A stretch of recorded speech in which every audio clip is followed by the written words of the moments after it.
I cried. I cried like a baby. I still cry like a baby. It was just unbelievable, and unbelievable that others were just standing around and you have a human being saying, I can't breathe, please, I can't breathe. That was my reaction. I just cried, and I can still cry. I just can't believe that someone would treat another human being like that. And I thought, how warped does your mind really have to be to think that you're not killing or you're not seriously hurting this person? Mm-hmm. Vicky, what was your response? Did you see it? I seen it, but I didn't know he had passed away. But when I seen it at the part I'm about to where he was crying out for his mother. And seeing that part, I couldn't watch it. I couldn't watch it. And then later on, that's when I found out that he had died. But that part where he was crying for his mother, it was like, it was that. And then later on, I found out that he was murdered. And I was like, that's just. Naroma? Well, it got me so upset and sick that I listen to this radio station every morning, so they told me to promise that I wouldn't watch it, so I had stopped watching it. But they continue to keep putting it on, so every time they put it on, I change the channel. So I had to calm down and pray. Diane? When I saw that video, my heart just broke, because literally when they put his body on that stretcher, I could see no life in it. It wasn't as if he died later. It looked as if when they put his body on that stretcher, that he was already dead. Exactly. Shannon?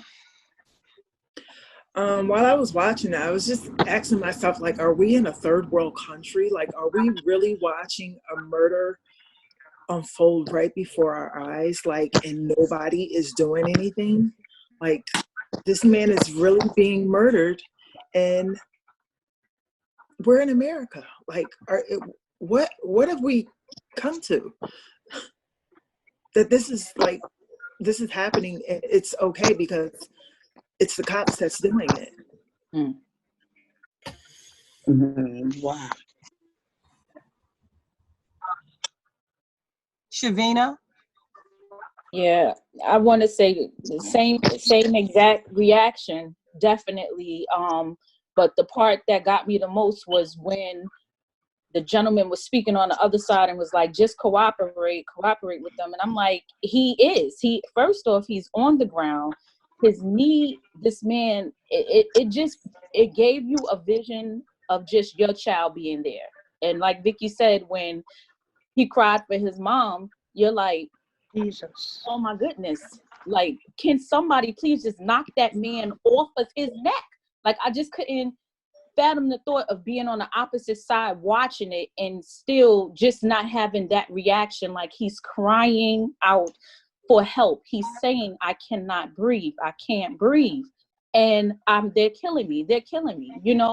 So all of that, you're like, it continuously takes you back to just trauma, your own form of trauma, as well as you watching this and feeling helpless. Like, why did no one step in to just hit him off him? Let's go to Tammy. Tammy, the question was, I'm not sure, but you've probably picked up on it now, was whether or not you saw the video and what went through your mind when you saw it. Just like Shay and them said, like, I imagine that's my son. I cried, and I was just like, why don't somebody just intervene? Even if you are going to get arrested, just get that man off the neck. And it was just a horrible, horrible depiction of seeing that, because I got a 21-year-old soul, and I could see that being my son, and I will want somebody to intervene, not just stand there and videotape. Just push the man off, whatever you got to do. And it was just heartbreaking. Like, I had tears coming out of my eyes. I was felt devastated, and I couldn't believe this is really happening in 2020. It was just too much. Now, I know, Joaquino, that you didn't watch the video, you said, but you didn't watch the entire video, or someone told you what had happened, or explain that to me. It was on television that something had happened. And then as I was scrolling through my Facebook feed, all you heard was his name, and then I can't breathe. I can't breathe means a lot to me. Being a domestic violence person, someone who has survived domestic violence, there has been a time when I couldn't breathe. So the trauma from that in itself, those words are very serious to me. I can't breathe means a lot. Then I can't breathe, and then you go through and you hear he was a Black man. I can't breathe thinking about the fact that it could have been my son. Couldn't do it.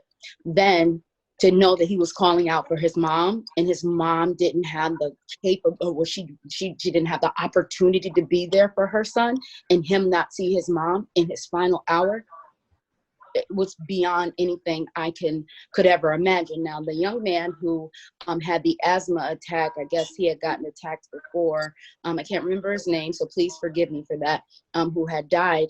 I watched that video when someone told me not to watch that video, and I watched it anyway.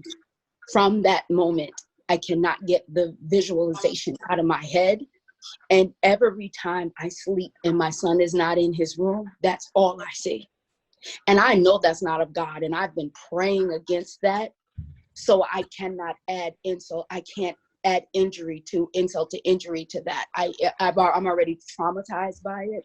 So I can't watch it again, but I can pick up the hurt and the pain. And just because I don't see it doesn't mean that I don't feel it. I'm not sure if I left anybody out. Cynthia, did I hear your response? Cynthia, are you able to hear me? Can you guys hear me? Yeah. Is she muted? I'm not muted, no. Oh, I think she might have froze. Huh? It looks like it. Yeah, Oh, it looks like.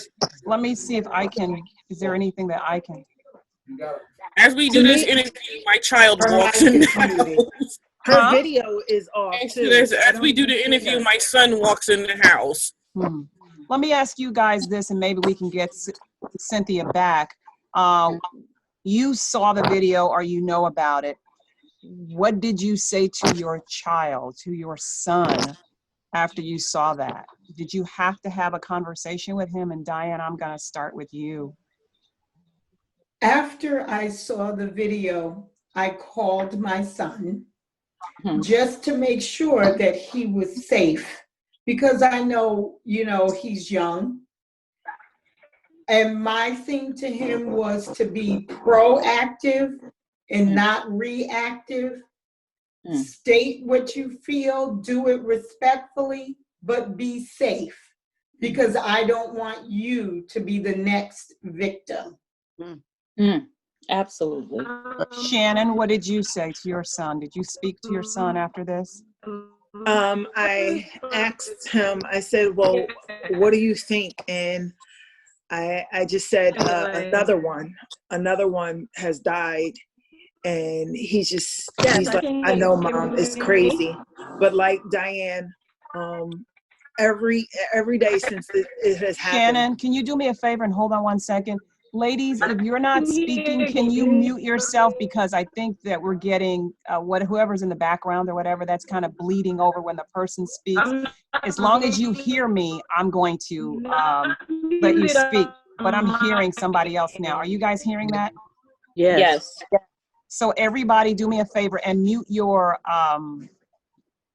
mic, and then I will call you and then unmute your mic to talk to me, okay? So Shannon, I'm going to ask you again to say what you said, because there was a lot of feedback going on. Tell me what you did once after you saw the video. What did you say to your son? So I asked Hunter, I said, so did you see the video? He says, yeah, Mom, it's crazy. You know, I said, another one. And he's like, I know. And ever since then, every day I call him, what time do you get off work, Hunter? I want to know where you are.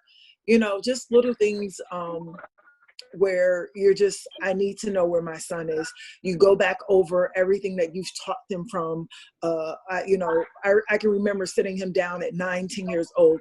All of those things I go back over with him. Listen, Hunter, you get stopped by the cops. This is what you do, blah, blah, blah. Just to make sure that he knows that, okay, these things, constantly refreshing those things in his head of what to do. You get stopped by the cops. You know, right now everything is heightened. I need you to listen to me to know what to do if it happens to you, you know? But as Shannon said, I've always talked to my son. I've always instructed him what to do. If he was pulled over by the cops, I've had situations, and I'm sure you're probably going to talk to us about that. I've had situations where he's been pulled over and I've had to leave my job. I mean, I'm not going to lie, Lord, please forgive me, but I've had to break the law to get to my child. So what I always tell my son is, as soon as you get pulled over, please, whatever situation you find yourself in as it relates to the police, please hit that button to FaceTime me. Because I need to know that you're okay dealing with the police. So he can FaceTime me. I'm like on the bottom of his screen. And if you guys have children, well, you have children, but if you tell them to put your name on the bottom of that screen as a direct contact, I'm telling you, he has my FaceTime. As soon as my son is ever pulled over by the cops, I tell him, please hit that button, more so now than ever. And my son, he's just a nice guy.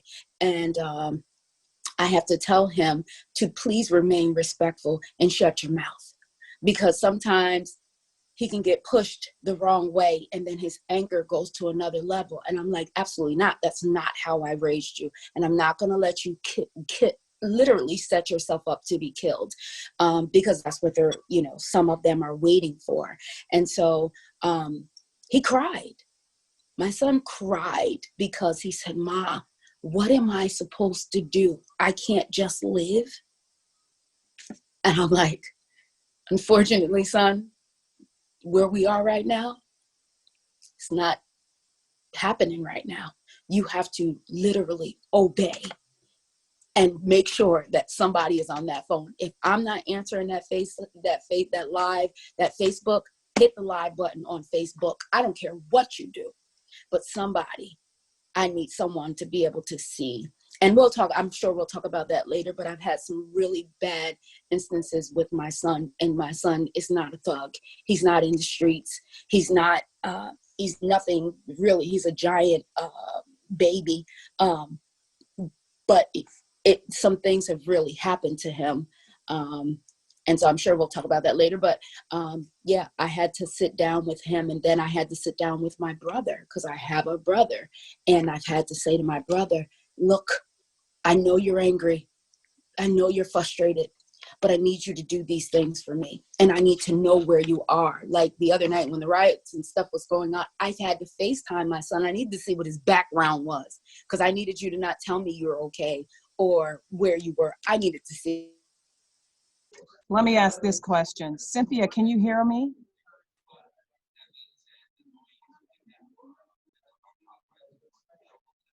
Okay, Cynthia seems to not be able to hear me. Hold on. Cynthia. Okay, I'll keep going. Here's the thing, you guys, I'm listening to you and you're telling me that you've spoken to your sons. You've told your sons not to. Can you guys see me? Now, yes. Yeah, it seems like something went weird. It did. Went weird. It looks like everybody's coming back. I'm going to wait just a little bit. Mm-hmm. So the question that I was asking you guys is, you've spoken to your son, your sons, you've talked to them. But do you have to give them a different kind of talk? Because if you look at the video, Mr. Floyd was handcuffed. He was not resisting. He was not fighting. So what do you say now? Is your conversation different now? Are you talking to me, Miss With your Elaine? sons? That's the question that I'm putting out to Oh, ask now. Is it Michaela? It's Makayla. Michaela, I haven't spoken to you. Are you having a different It's conversation? just interesting because you guys have older kids, and my son is 9 years old, and I had to have that conversation with him. And it's kind of hard because it's like you have to break it down so that he understands at that age not to resist when an adult is talking to you. So now it's when a police officer is talking to you, because there's been instances where they've been arresting kids that have behavior problems. So it's like you also have to tell your child, my child at that age who also has behavior problems, to make sure that he's quiet, make sure that he listens, because you never know what could happen. Anyone else having a totally different conversation now? And I'm saying this because I know you've had the talk with your sons about how to respond to police, how to keep your hands up, how if you're in the car, put your hands on the steering wheel so that they can see that. But what do you do now knowing that, seeing that video and knowing that there was no resisting of arrest? Are you having a different kind of conversation? I find it interesting that Walkino says that she makes her son FaceTime her so that she can see what's going on if he happens to have an encounter with the police. Anyone else? Well, But Mike, go ahead. I told my son the same thing exactly like Joaquina. I've even gone as far as to say, listen, even if you go to the police station, don't say a word until I get there. I don't care if they hit on you. I don't care, because we've seen where they make you say things or tell you one thing just so, and then later on find out somebody has admitted to something. I've told my son, don't say a word until I get there. I don't care if you got a name drop, say who your grandfather is. Like, don't say a word until I get there. Turn on the FaceTime button, and you're being quiet so you can live. That's it. You're being quiet so you can live. We will fix everything, or we will protest later about like what they've done to you, but the goal is to live. Tammy? Yeah. It's the same thing. I've been having the same conversation with my son. My son lives at home with me, and he's 21.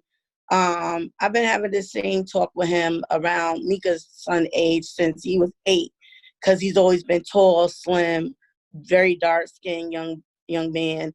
And I did actually have an encounter with my son with the police, and you have to be real submissive. You have to just obey, even though you know you didn't do anything wrong. And you just have to stay cool and level-headed. But even doing that, it still puts a fear. Just like Joaquino said, like I experienced experience with the cops with my child, and we were together. And even still, that fear, no matter what, you listening to them, you obeying them, it's still that fear, because you don't know how the police are reacting or what they're going to do. No matter you obeying, you listening, you doing everything you can, you don't say nothing, you only answer the questions that they ask you. They were trying to ask my son questions, and I told my son, do not say nothing. Don't say anything. Don't say a word. You direct your questions to me. I'm here though. You know what I mean? So at the end of the day, you do as they say, but yet you still have that fear. It's that fear of, am I going to walk out of here? Are we both going to walk out of here? Had that conversation with him. He said to me last night, like, no matter what you do, you can still end up dead. So even if you do obey and do everything that they say, you still might end up dead. It just depends on if the cop value your life. And I didn't even know what to say, because he feels that way. And he's actually telling the truth. Because if you do obey and yet they still don't value you. What are you supposed to do? Okay, let's go to Vicky. Vicky, can you hear me? Yeah, I can hear you. It's exactly what Tammy said. If the police doesn't value your life or respect you, your child can be laying there and name dropping and I like, you know, what Shannon says, if you have to, you know, but at the end of the day, it's that police officer. You know, yesterday, my son came by yesterday. My son will be 32. And actually, he was just here. He just walked in and he was grabbing up stuff. And as we're sitting here, I'm looking at him and I'm listening. And all I'm thinking is he still has to drive home from my house. So in the car, you know, yesterday, I'm like, make sure you put your driver's license overhead. Make sure you know, your ID is overhead so you don't lean over and reach. You don't reach down and reach. You keep your hands like this on the steering wheel. You know, you yes, sir, no, sir. You know, it's all that stuff. And I'm like, he's 32 years old and I have to do this with him. You know, it's like this doesn't, and he looked at me, and at first he usually fights me. Ma, you're doing too much. You're doing too much. But then he looked at me and he got it. He understood. He was like, today is not the day to fight with this woman, you know, and he got it and he understood, you know. So like now I'm watching him now, you know, outside, and I'm like, and getting in the car and he still got to drive home. And it's like, as soon as you get home, you call me. He's 32 years old. He has children of his own. And I still have to do that. I have a nephew in the military and, you know, he's in a military base and he's like, auntie, he's like, I don't want to go to nobody's neighborhood and fight nobody because they did something wrong. He says, I don't want to suit up and go into somebody's community and fight them because they did someone wrong. He said, I'm a black man too, and I'm afraid to drive my car off the base because I don't know if they're going to attack me and I'm in uniform.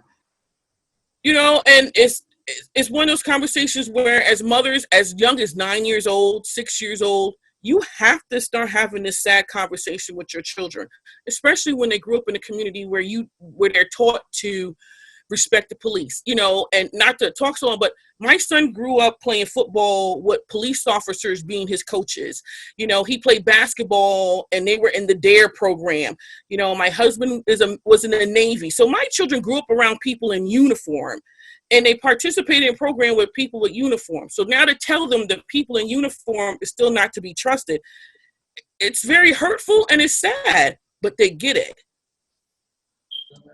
We could have this conversation for 3 hours, ladies.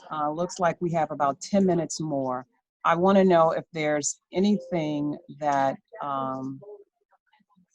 you want to add to this. I don't know what to tell you of what you tell your son. I don't have any children, but I have a brother. I have 2 brothers. And I immediately, when I saw the video, because I didn't know the video was going to end that way, I just heard that this gentleman had been restrained and I started watching it. And it wasn't until we were near the end and I said, oh my God, I think they killed him. They actually killed him. And I started thinking about my 2 brothers. So it could be your son, it could be your brother, it could be your uncle, it could be your father. Well, my son is, I was going to say, it could be your daughter. It could also be your daughter. Because look at all the things I had to have that conversation with my 2 daughters. And they're 15 and they're about to be in high school. And I had to let them know whenever you're walking alone, yes, you have to be careful. It's all of us at this point. It doesn't matter if it's male or female. If you're African American, you have that fear in your heart that you're not going to be home if you get pulled over by an officer. Not pulled over, but just if you're walking, you know, and I absolutely agree. You gotta have the same conversation with your daughters. You know, you gotta have the same conversation with your adult aunties, you know, with your girlfriends, you know, your neighbors. African American lives are not respected and not valued in this country. We're not valued the way we should be valued. Equal rights for everyone. And they dismiss us like we don't belong. There should be no reason that every mother sitting on this thing right now should have this amount of fear in their heart for their children just to go to the store, just to go to school. How many mothers right now are afraid to send their child off to college? Exactly. It is. Yeah. And it's Well, what I tell you, like 2020. today is my go ahead, sweet chocolate. You gonna go? Oh Go yeah. ahead. Well, my son is incarcerated, so imagine what I'm going through, cause he right in the lion's den. And when he was on the streets, he ran for the cops one time. They broke his leg. I always tell him to pray. And what's gonna have to happen is these laws are gonna have to change. All those people that's protesting needs to make sure they vote in November. And we're gonna have to change these laws. And that's the only way the change is gonna come.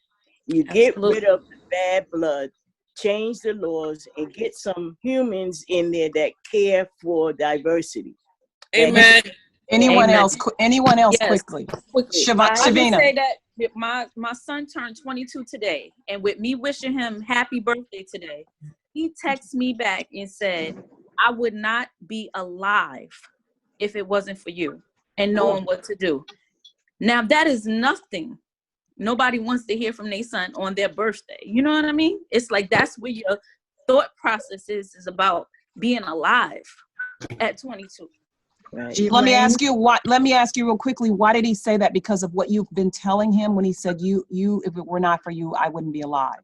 Exactly. From everything that I have instilled in him since he was a kid, and knowing that you have to move accordingly, unfortunately. And even if you move accordingly, especially given what has taken place, he knows I'm a God-fearing woman and I pray over my children, all of them. And he knows that being raised up in that way, when it's your time, it's your time, but you should not have to fear your time.